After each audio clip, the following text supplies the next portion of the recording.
자, 오늘 우리에게 주신 하나님 말씀을 보도록 하겠습니다. 하나님 말씀은 신약성경 로마서 3장입니다. 신약성경 243면 로마서 3장 23절에서 24절까지의 말씀입니다.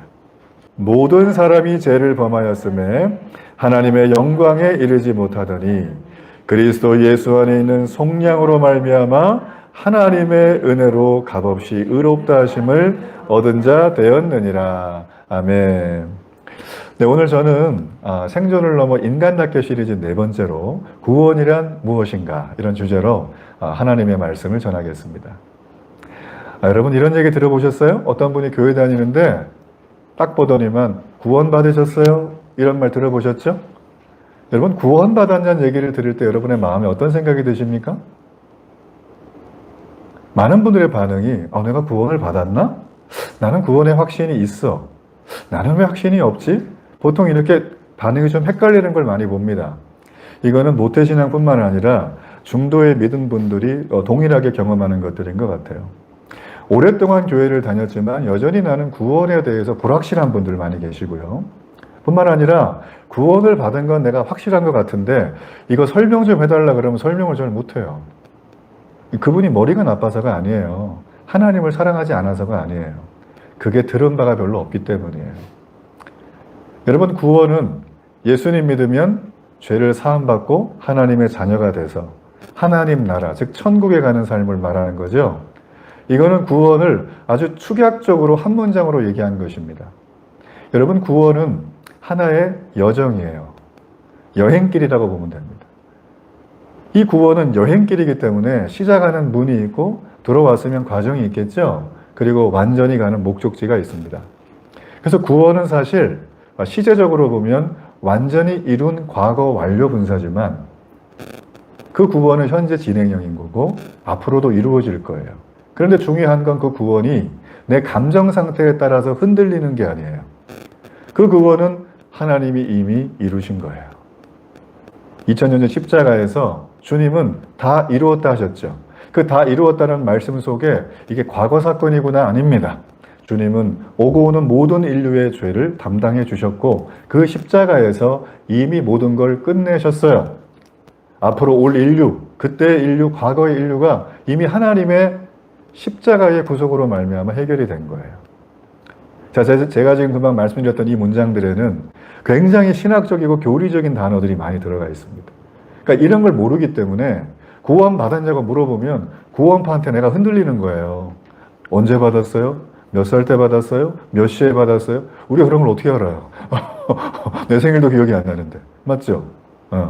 그러니까 우리는 언제 받았냐고 하는 이 때에 대한 질문을 받으면 다 당황해하고 그리고 구원받은 사람은 어떻게 살아야 돼요? 가만히 듣고 있다 보니까 나는 지금 요즘에 어떻게 살고 있지? 생각을 해보면 시원찮아요. 할 얘기가 별로 없는 거예요.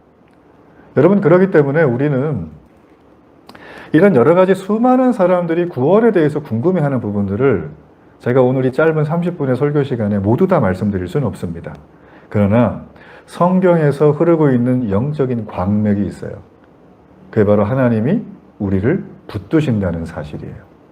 하나님 우리를 붙드시는데 도대체 어떻게 붙드실 것인가 제가 창세기부터 우리 신약에 있는 내용까지 한번 쫙 훑어가면서 여러분과 함께 이 구원에 대해서 정확한 얘기를 좀 나누고 싶습니다. 다음에 기회가 있을 때 구원 다음에 성화, 그 다음 영화까지 제가 다 나눌 예정이니까 여러분 함께 해주시면 너무나 좋습니다.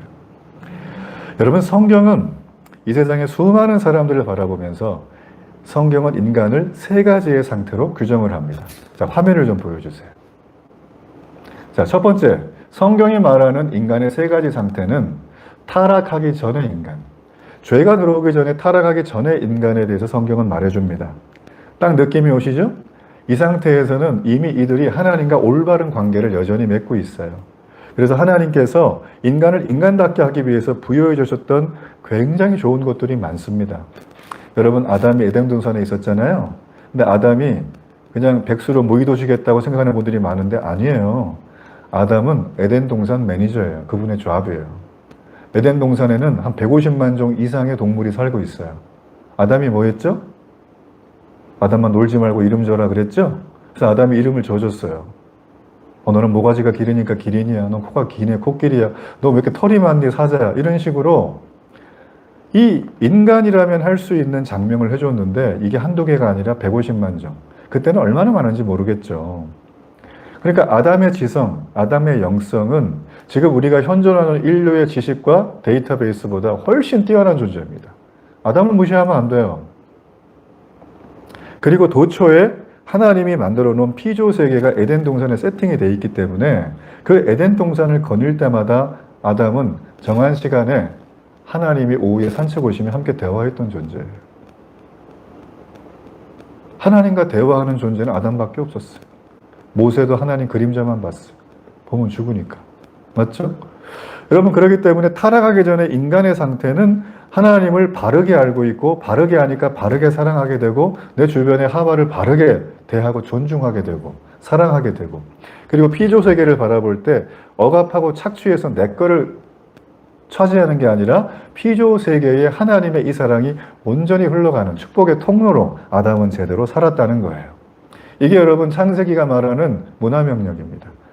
땅을 정복하고 다스리고 번성하라. 여러분, 생육하고 번성하라는 타락하기 전의 상태에 주셨다는 걸 명심하셔야 돼요. 여러분, 두 번째 인간이 있습니다. 이거는 타락 이후의 인간이에요. 요거는 죄 아래에 있는 인간입니다. 이 타락 이후의 인간은, 범죄한 인간들은 하나님과 계속 이렇게 교제하고 살았는데요. 범죄함을 통해서 하나님과의 소통이 끊어져 버리는 거예요. 하나님이 좋긴 한데 대화가 안 돼. 맞죠? IQ 50만 차이가 나도 대화가 안 되는데 이 사람은 지금 범죄함을 통해서 하나님을 만날 수 있는 관계가 완전히 단절된 상태를 말하죠.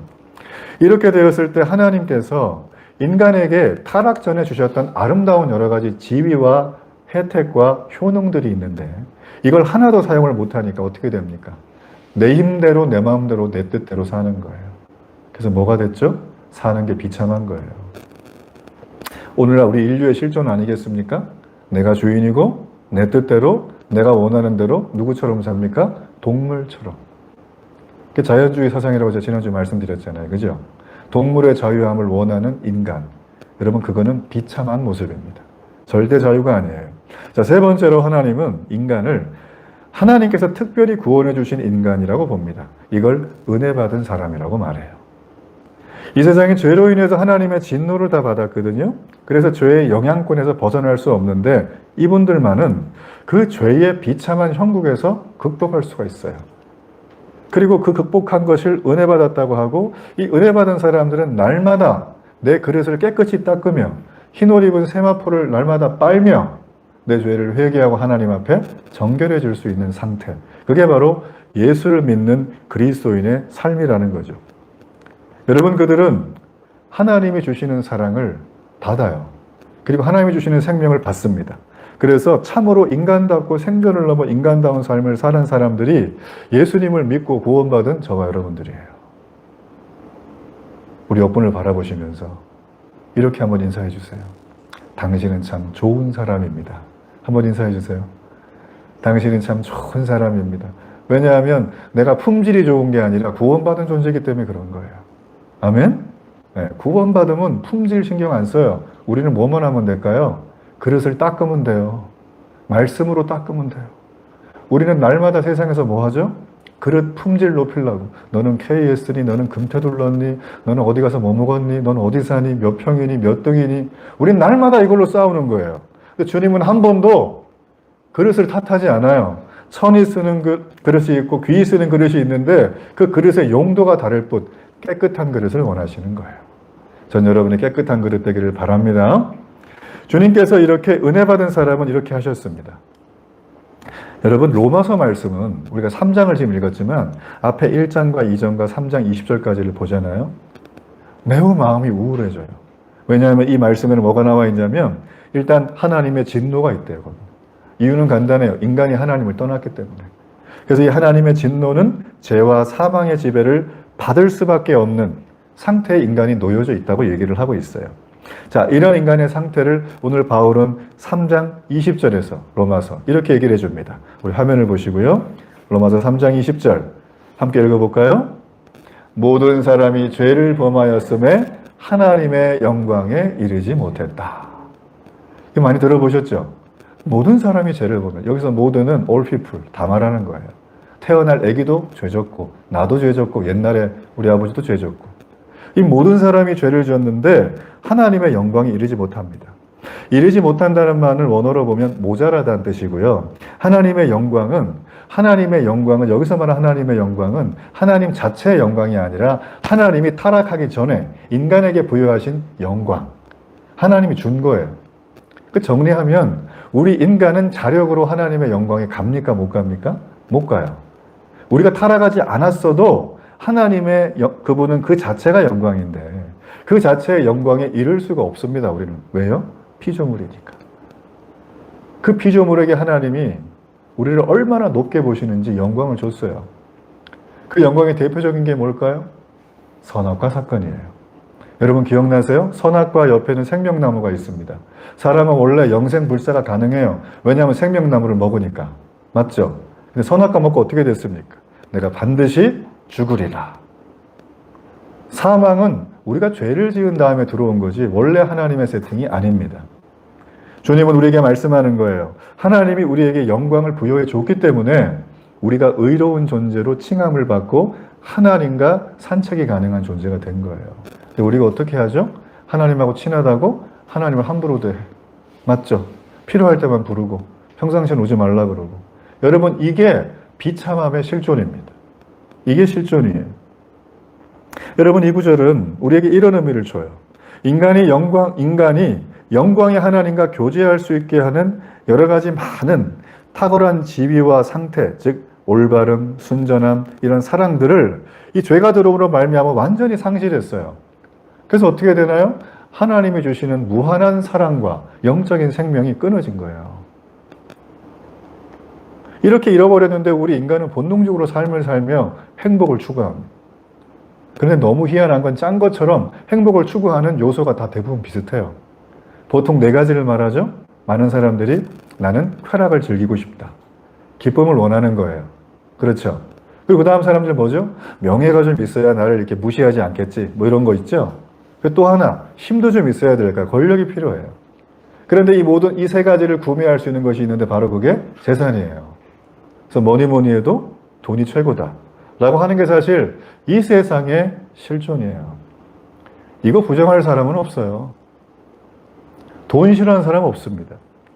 제가 엊그저께 다른 교회 가서 이제 금요 철야 기도회 예배를 인도하고 설교를 하고 왔는데 너무 좋았어요. 일단은 제가 오랜만에 이 금요 철야 때만 아주 막 부르짖으며 기도하고 기도회를 인도하니까 너무 좋더라고요. 네, 우리 교회도 될 줄로 믿습니다.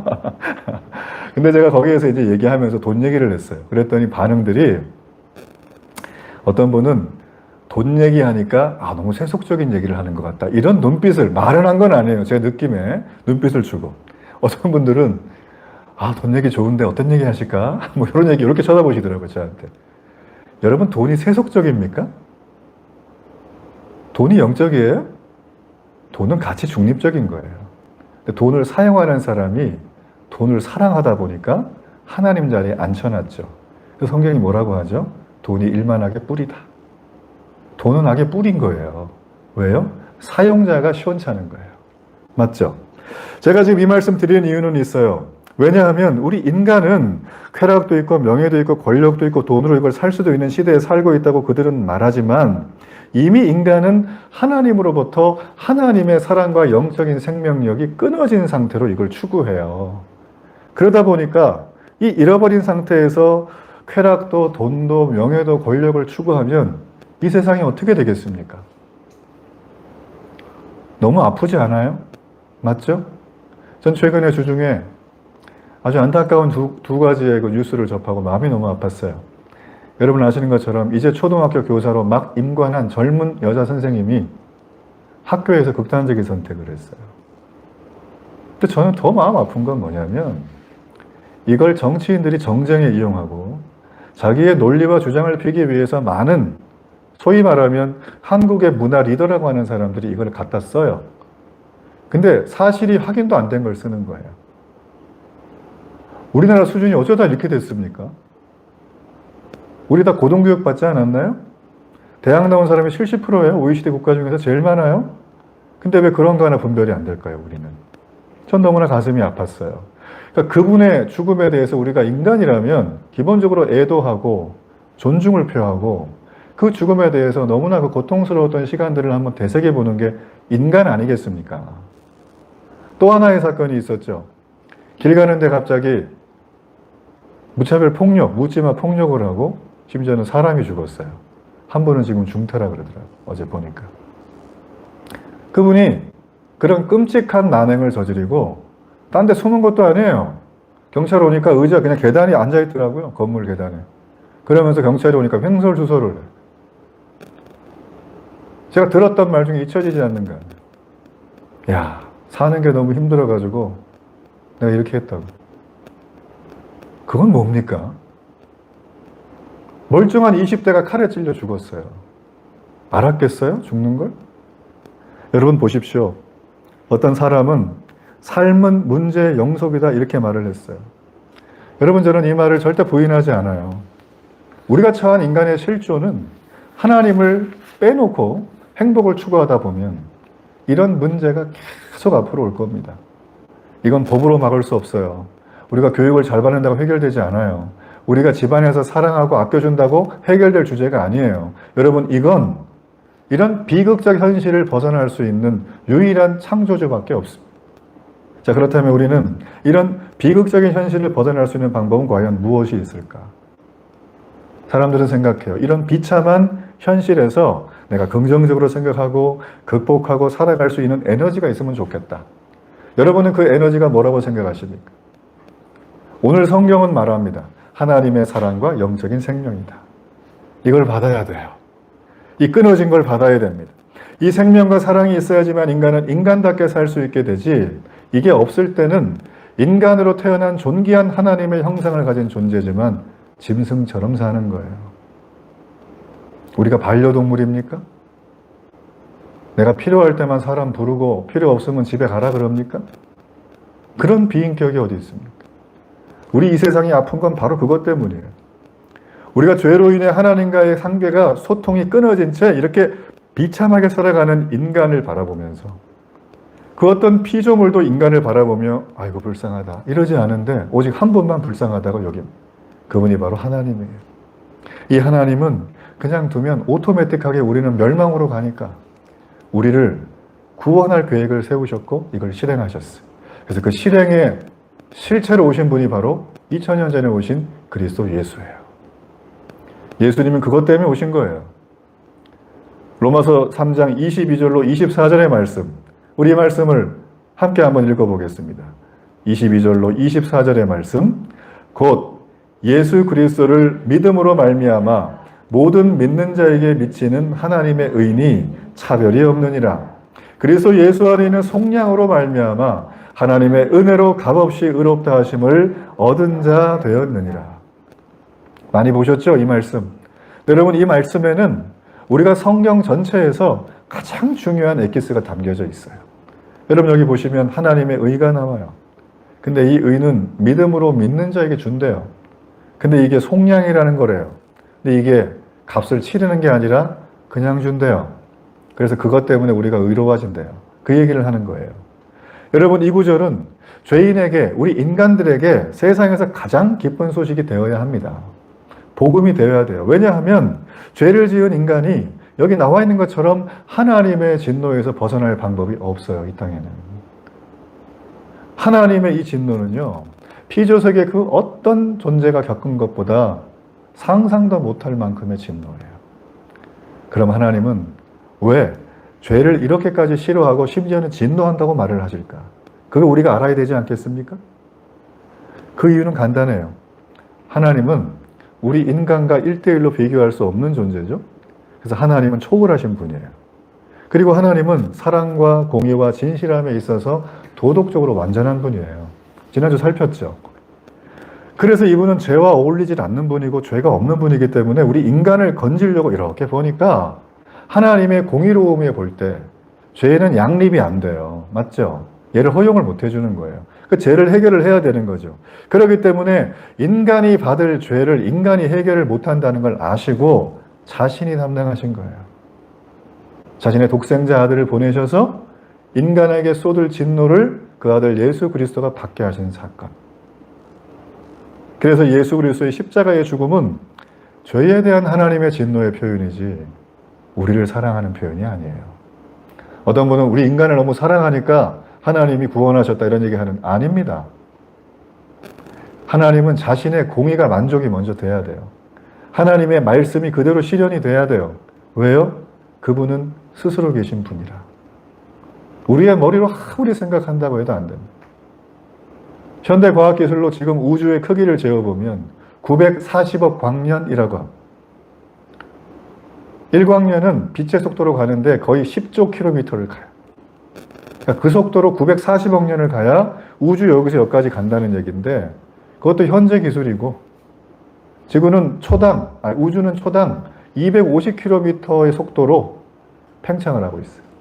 그렇다면 우주라고 하는 공간 하나님 만드셨을 때 네모난 사각형 안에 우주를 두고 이 안에서 팽창하는 건가? 아니면 네모난 공간이 아예 없이 어디까지 우주를 팽창하는 건가? 그 너머에 있는 걸 우주라고 부르나 뭐라고 부르나? 과학자들은 이걸 규명하려고 애를 쓰지만 아무도 몰라요. 근데 그들이 행복한 법을 알겠어요? 살아가는데? 근데 그들이 이 죄의 진노의 잔을 피하는 방법을 말을 해주겠어요? 단순한 크기 하나 재는 것도 우리는 안 됩니다.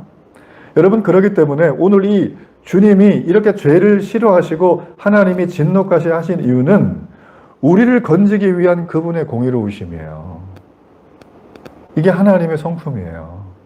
그렇기 때문에 우리의 구원이 흔들릴 수가 있어요? 없는 거예요. 이분은 자신의 공의 때문에 독생자 아들 예수 그리스도가 우리가 받아야 될 죄의 진노의 잔을 대신 받게까지 하신 분인데 우리가 하나님의 자녀가 되었다면, 우리가 구원받은 자가 되었다면 이게 내 감정선 따라 흔들리겠습니까? 나는 그럴 수 있어도 주님은 절대 흔들리지 않아요. 그렇기 때문에 그분은 완전하신 분이에요. 이 사실이 여러분에게 복음으로 다가오길 축복합니다. 우리 이따 밥 먹을 때 그 얘기 나누자는 거예요, 저는. 왜 내가 구원이 흔들리나? 여러분, 그렇기 때문에 예수님께서 자기가 죽임을 당하고 이 모든 인간들의 죄값을 자기 안에 품고 대신 치러주신 사건을 속죄라고 합니다. 이 속죄의 결과로 우리에게 오신 것을 구속이라고 해요. 그래서 이 구속이라는 말은 속량이라는 말을 쓰는데 한마디로 말하면 이건 몸값을, 다른 사람의 몸값을 자기가 대신 내 몸으로 지불해주는 사건. 이게 여러분 속량이에요. 성경이 쓰여질 당시에 신약 성경은 지금부터 2000년 전에 쓰여졌습니다. 그때 당시에는 로마가 패권국이었죠. 로마 시대의 특징 중에 하나는 로마 시민권을 가진 사람 1인당 노예가 2배 정도는 있었어요. 그러니까 노예가 천지예요. 맞죠? 근데 노예가 원래 태어날 때부터 지능이 모자라고 이런 게 아닙니다. 세계 각국의 약탈 전쟁을 통해서 잡아온 사람들이에요. 거기는 걸출한 미녀도 있고 뛰어난 석학도 있고. 그래서 여러분 보세요. 로마에는 자료를 보시면 아시겠지만 가정교사들이 싹 다 있었어요. 로마에. 잡아온 포로 중에 똑똑한 사람을 가정 티처로 세우는 거예요. 그래서 그 사람이 자녀를 양육하게 합니다. 그러니까 노예가 신분이 굉장히 많았어요.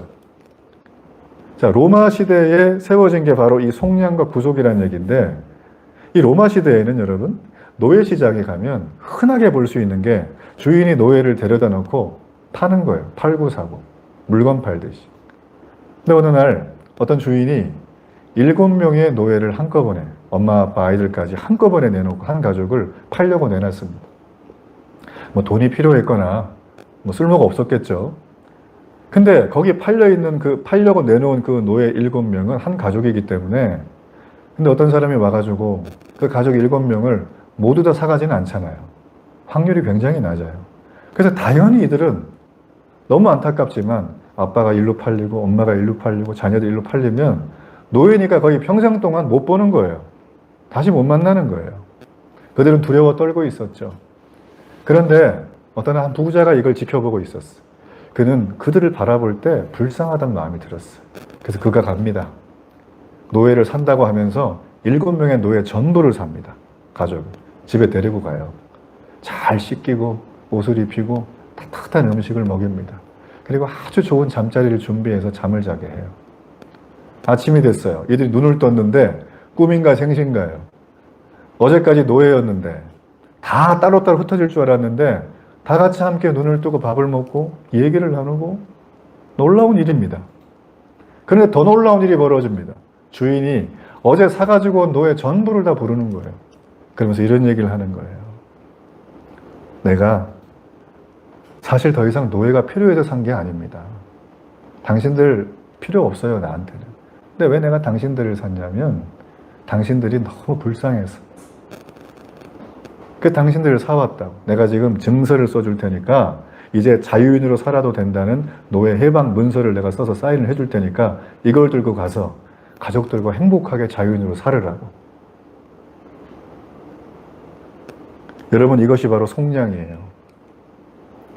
주인은 아무런 이익을 바라지도 않아요. 오직 하나, 불쌍해서. 그 자비로움 하나를 가지고 정말 많은 돈을 지불해서 7명의 노예 가족 전부를 자유인이 되게 하셨어요. 주인의 이러한 행위가 속량이라고 말을 한다면 주인이 지불한 돈을 속전이라 하는 거예요. 그래서 예수님께서는 그 속전으로 이 세상에 오셨고 우리를 대신해서 십자가의 죽으심으로 우리를 자유케 하신 사건, 그것이 바로 그리스도 예수의 십자가 사건이에요. 이게 단순히 목에 목걸이 걸고 다니고 앞에 걸어놓는다고 되는 게 아닙니다. 값을 치른 거예요. 자기가 속전이 된 거예요. 자기가 자기의 몸을 쏟아서 대신 사준 거예요. 누구를요? 저와 여러분을. 그래서 우리는 존귀한 자들인 거예요. 함부로 대할 존재가 아니에요. 맞죠? 전 여러분이 이제 주 안에서 한 형제들을 바라볼 때마다 그리스도의 형상이 떠오르기를 축복합니다. 여러분, 그렇습니다. 죄는 인간이 지었어요. 여러분, 그런데 아까 말씀드린 것처럼 하나님은 공의로우신 분이라 이 죄를 그냥 두면 안 되고 심판을 해야 돼요. 그렇지 않으면 하나님의 공의로운 성품에 정반대의 모순이 되는 거예요. 만약 인간이 죄를 지었는데도 그걸 심판하지 않고 그냥 둔다면 우리 주 예수님이 십자가에 죽으시는 그 의미가 퇴색되는 거예요. 자, 우리 그 말씀이 바로 창세기에 나옵니다. 창세기 2장 16절로 17절의 말씀. 우리 말씀을 함께 읽어보겠습니다. 여호와 하나님이 그 사람에게 명하여 이르시되 동산 각종 나무 열매는 내가 임의로 먹되 선악을 알게 하는 나무의 열매는 먹지 말라. 내가 먹는 날에는 반드시 죽으리라 하시니라. 아까 제가 인용했었죠. 우리 인간에게 하나님이 주신 첫 번째 율법, 첫 번째 하나님의 주권 행사, 선악 까먹으면 죽는다는 거예요. 어떻게 죽어요? 반드시 죽는다. 이거는 꼭 하겠다는 거죠. 여러분, 그래서 창세기를 가만히 보면 너무 흥미로워요. 그리고 기가 차요.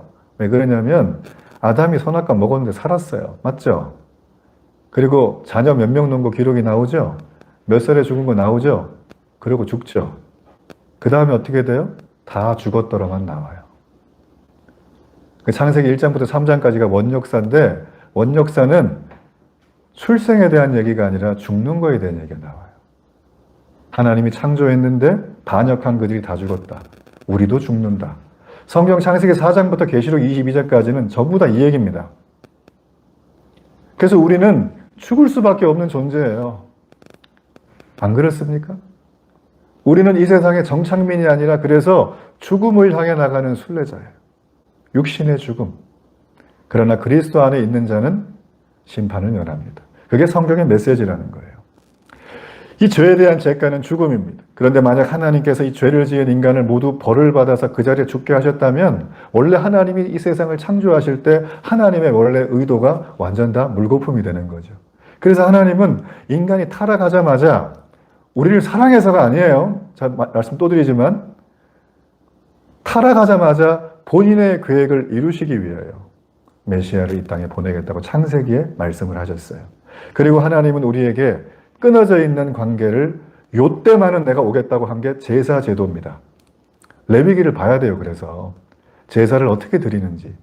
그게 하나님이 만나고자 하는 얘기였어요. 믿음으로 제사를 드릴 때 하나님은 그들의 죄를 제물에게 전가해서 제물이 죽어갔지만 제물을 드리는 내 인간, 나의 죄는 용서를 해 주신다고 하셨어요. 그럼 어떻게 될까요? 하나님과의 교제가 열려요. 통로가. 열리고 나면 일시적이지만 그 하나님의 생명과 사랑이 제물을 드리는 인간에게 확 오는 거예요. 근데 중요한 건 뭡니까? 그 제물을 바치고 나서 그 다음날 또 죄를 지는 거예요. 여러분, 그래서 일시적으로 열렸던 이 하나님과의 교제의 통로가 다시 막히는 악순환의 스토리가 구약 전부의 스토리예요. 땅 뺏기 싸움이 아닙니다. 구약은 뭐 다윗이 전성기를 이뤘다 그런 얘기를 메시지를 주지 않아요. 구약은 딱 한 가지예요. 일시적으로 열렸던 하나님과의 교제의 통로를 자기가 또 막아요. 또 열어요. 또 막아요. 또 열어요. 또 막아요. 그래서 어떻게 합니까? 멸망하죠. 맞죠? 그리고 구약이 끝나는 거예요. 구약의 제사에서 수없이 죽어간 이 제물들은 창세기에서 약속하신 메시아 예수 그리스도의 그림자. 예수님은 그림자가 아니라 실체로 오신 분이다. 그래서 이 세상에 오신 이 예수님은 인간의 모든 죄를 대신 담당하셨기 때문에 그걸 하기 위해서 십자가의 제물이 될 수밖에 없었던 거예요. 그분이 힘이 없어 죽은 게 아니라. 그러셨잖아요. 겟세마네 동산에서 내가 12영도 더 되는 천사. 이거는 로마의 12군단을 말하는 겁니다. 한 군단이 몇 명인 줄 아세요? 수천 명이에요. 그럼 어떻게 되죠? 로마 그냥 삽시간에 무너지는 겁니다. 주님은 그 힘을 쓰지 않았어요. 이유는 뭐냐면 아버지의 원래 창조 계획을 이루시기 위해서. 우리는 어떤 존재입니까? 그 계획 안에 있는 존재라는 거예요. 성경에서 이 예수 그리스도의 죽음에 대해 자주 사용하는 단어 중에 하나가 히브리서 9장에 나오는데 단번에, 영원히 이런 단어가 나옵니다. 이 얘기는 이거예요. 예수님께서 대제사장이 되셨어요. 그래서 제물이 돼서 우리를 대신해서 우리의 모든 죄를 대신 짊어지셔서 제사를 단번에, 영원히 효과를 보는 효력으로 우리에게 주셨어요. 그렇기 때문에 우리에게 또 다른 십자가의 제물은 필요가 없습니다. 제단이 필요가 없어요. 그래서 어떤 분이 교회 오시면 여기 강대상 있잖아요. 목사님 이렇게 설교하잖아요. 그러니까 옛날에 어떤 교회 가보면 토요일날 청소하러 교회 오시면은 권사님들이 강대상을 못 올라와요. 왜냐하면 여기가 영험한 곳이래. 제단이래. 제단 아니에요? 그냥 강대상이에요. 청소 그냥 하세요. 내가 해야 되니까 이것도. 맞죠? 그러니까 이게 구약의 내러티브를 잘못 읽으면 지금 오늘날 시대에 오류가 너무 심해지는 거예요. 목사는 사람 아닙니까? 목사는 힘 안 들어요? 목사는 배 안 고픕니까? 오늘 휴가 가신 분들 많으신데 오늘 오시면 얼마나 좋았을까? 현장에서 드린 예배가 포텐 터지거든요. 저도 라이브로 예배 많이 드려봤어요. 코로나 때. 은혜가 안 돼요. 드려보면. 됩니까 그게? 파자마 바람으로 앉아가지고 예배 드리면 그게 은혜가 돼요? 전혀 안 됩니다. 와야 돼요. 와서 하나님을 만나는 거예요. 구약의 제단은 주님이 다 이루셨지만 이곳에 와서 하나님의 십자가의 은혜가 이 공간에 머물 수 있도록 우리는 하나님을 예배하는 자로 서 있는 것입니다. 그래서 십자가는 인류 역사상 리바이벌이 필요 없어요. 한 번이면 충분해요. 하나님이 인간의 죄를 예수님께 담당시키고 그 형벌하심을 통해서 하나님의 공의가 완전히 만족이 됐습니다. 그 대가로 인간을 속량해 주셨어요. 그리고 인간을 향한 하나님의 사랑을 드러내 보이셨어요. 우리를 먼저 사랑한 게 아니에요. 하나님의 공의가 만족이 되는 사건. 그게 창조 세계의 비밀입니다. 이것이 기독교에서 그토록 십자가를 중요하게 여기는 이유예요. 그래서 바울은 고린도전서에서 이 십자가는 하나님의 놀라운 지혜라고 말했어요. 이분이 지혜를 발휘하지 않으셨으면 오늘 우리는 없습니다. 그러므로 그 누구도 십자가를 통하지 않고는 하나님 앞에 구원이 없어요. 전 여러분이 이 십자가의 은혜가 경험되길 축복합니다. 자, 그렇다면 이 십자가는 과연 무엇으로부터 우리를 구속을 했는가 하는 거예요. 자, 우리 다음 화면을 넘겨주세요. 세 가지입니다. 첫째는 십자가는 율법으로부터의 구속을 우리에게 줍니다. 여러분 율법 그러면 드는 생각이 있어요. 율법 그러면 어떤 생각이 드세요? 답답하다. 저거 지킬 수 있을까? 이런 생각 들죠? 여러분 율법이 613가지예요. 아세요? 이 율법 13가지를 지키려고 우리가 다양한 율법을 더 만들어 붙여온 해설세들이 있습니다. 그 해설세가 바로 탈무드라는 거예요. 또 다른 게 있긴 하지만. 그래서 이스라엘 사람들은 주일날, 유대인들이죠. 주일날, 토요일이죠. 그들 안식일. 토요일날 엘벳 하면 버튼 안 눌러요. 옆에 있는 외국 사람한테 3 이렇게 얘기하는 거예요. 그러면 그분이 눌러줘야 돼요. 그 왜 안 누를까요? 누르는 게 일하는 거거든요. 너희는 안식일을 기억하여 거룩히 지키라. 절대 일하면 안 돼요. 그들의 율법은. 맞죠? 여러분, 율법을 그들은 그렇게 지켜서 어떻게 합니까? 율법을 잘 지켜서 하나님의 요구에 완전히 충족하면 내가 구원받는다. 저는 그런 구원이라면 안 따라갑니다. 저 못하거든요, 그거. 맞죠? 결혼도 하지 마라. 하루에 밥 한 끼만 먹어라. 대학도 가지 마라. 여행도 가지 마라. 그래야 구원받아? 나 안 믿을래요, 차라리 그러면. 안 그렇습니까? 여러분, 세상의 모든 종교는 이 율법이라는 잣대를 가지고 우리에게 얘기를 합니다. 이 율법이 너를 이루어낼 것이다. 그래서 기본적으로 우리 행위와 우리의 어떤 노력, 우리의 최선을 끄집어내는 메커니즘이에요. 그렇다면 기독교회는 어떨까요? 이걸 전혀 부정할까요? 행동과 행위를? 그렇지 않아요. 행동과 행위를 합니다. 최선을 다해서 해요. 그런데 순서가 바뀌어야 돼요. 어떤 순서요? 내가 은혜를 받았기 때문에 기뻐서 하는 거예요. 아멘? 은혜 안 받고 하는 걸 율법이라고 하고, 은혜 받으면 말 안 해도 해요. 말 안 해도 주일날 와요. 성경 열게 돼 있어요. 그리고 기도하게 돼 있어요. 은혜 받으면 그렇게 돼요. 그게 뭡니까? 구원의 증거라는 거예요. 오늘 십자가는 율법으로부터의 자유를 우리에게 허락해 주셨어요. 또 하나는 죄로부터의 구속을 우리에게 주셨어요. 여러분이 죄로부터의 구속은 두 가지인데요. 하나는 내 신분이 자유해진 거예요. 우리가 옛날에는 어땠습니까? 주님 만나기 전에 죄의 자녀죠. 그렇죠? 본질상 진노의 자녀, 마귀의 자녀, 하나님의 진노 아래서 형벌을 받아야 될 그런 존재였는데 우리가 죄인에서 그리스도의 의를 덧입는 순간 어떻게 되나요? 택하신 족속이 되고 왕 같은 제사장이 되고 거룩한 나라가 되고 하나님의 자녀가 되는 거예요. 여러분, 또 하나가 있습니다. 우리는 죄로부터의 구속을 통해서 내 마음과 영혼의 자유가 와요. 우리는 죄로 말미암아서 이 죄와 사망의 법에 얽매여 살아갈 수밖에 없었어요. 그래서 우리가 아무리 기발한 아이디어를 내고 다른 사람을 이롭게 하기 위해서 최선을 다해도 죄와 사망의 법 아래서 하는 거예요. 그걸 아셔야 돼요. 그래서 우리의 최선을 무시하는 게 아니라 우리는 교두보가 달라야 됩니다. 죄와 사망이 아니라 그리스도 예수 안에서 해야 돼요. 그래야 포텐이 터지는 거예요. 여러분, 그렇기 때문에 생명과 성령의 법이 우리를 해방한 사건이 죄로부터의 구속입니다. 죄의 원인을 제거하는 겁니다. 그럼 마지막으로 이제 이 십자가의 구속이 의미하는 바는 바로 죄의 결과로부터의 구속을 우리에게 줍니다. 코로나 바이러스가 이제 거의 다 끝났지만 코로나 바이러스 걸렸을 때 여러분 증상들이 있었죠. 우리 민기 형제님 증상이 뭐였어요? 대표적인 거?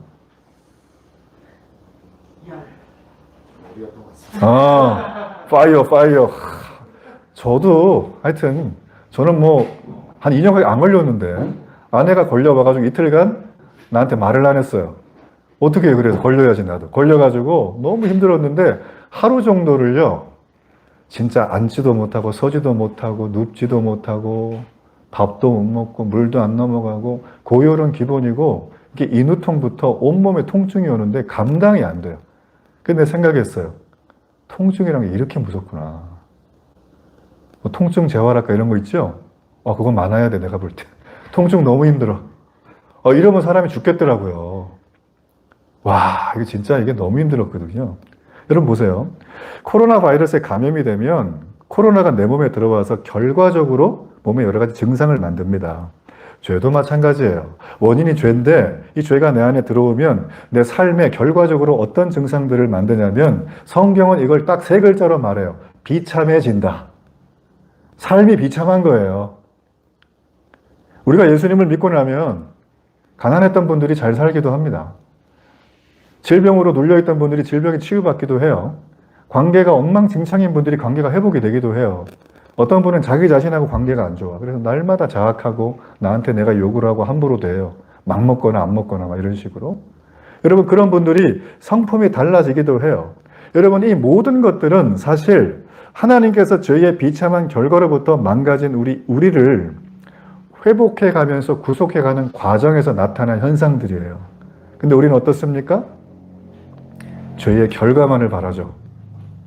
결과 이런 거 달라 그러죠. 이걸 뭐라고 할까요? 기복신앙이라고 합니다. 원래 기복은 구하는 게 맞습니다. 그런데 이것만을 구하는 게 잘못된 거예요. 하나님이 우리에게 질병을 치료해주고 잘 살게 해주고 뭔가 스펙 있게 해주면 우리 어떻게 하죠? 감사합니다 하고 나가서 힘있게 재짓고 또 오잖아요. 맞죠? 그러니까 여러분, 죄는 위에 있는 줄기와 열매와 잎사귀만 정리한다고 되는 게 아니에요. 마음 닦는다고 됩니까? 저는 안 되던데. 여러분, 죄는 보이지 않는 뿌리를 정리해야 돼요. 죄의 뿌리를 성경은 어떻게 말하냐면 네 인생의 주인은 네가 아니라는 거예요. 세상의 중심은 인간이 아니야. 세상의 중심은 나야라는 거예요. 이게 아담이 하였던 반역의 핵심적인 내용입니다. 그래서 우리는 이 죄의 뿌리인 내가 주인 된 삶을 버리는 것이 바로 그리스도를 통해서만 가능하다고 하는 그 사실이 바로 십자가의 구속이라는 걸로 우리에게 나타나죠. 우리는 이 사실을 알지만 여전히 딜레마가 있는 건 우린 여전히 살아있다는 거예요. 육체가. 그렇기 때문에 우리는 죄의 결과로부터 오는 질병, 여러 가지 수많은 결핍에 시달릴 수밖에 없어요.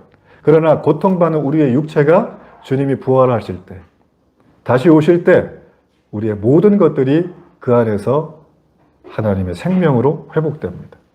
그런 은혜가 있길 주의 이름을 축복합니다. 여러분, 그렇기 때문에 이 십자가의 은혜에는 인간이 보탤 게 하나도 없는 거예요. 뿐만 아니라 내가 십자가를 이제 알았으니까 믿어서 내가 구원받았다 이렇게 생각하잖아요. 사실 그게 아니에요.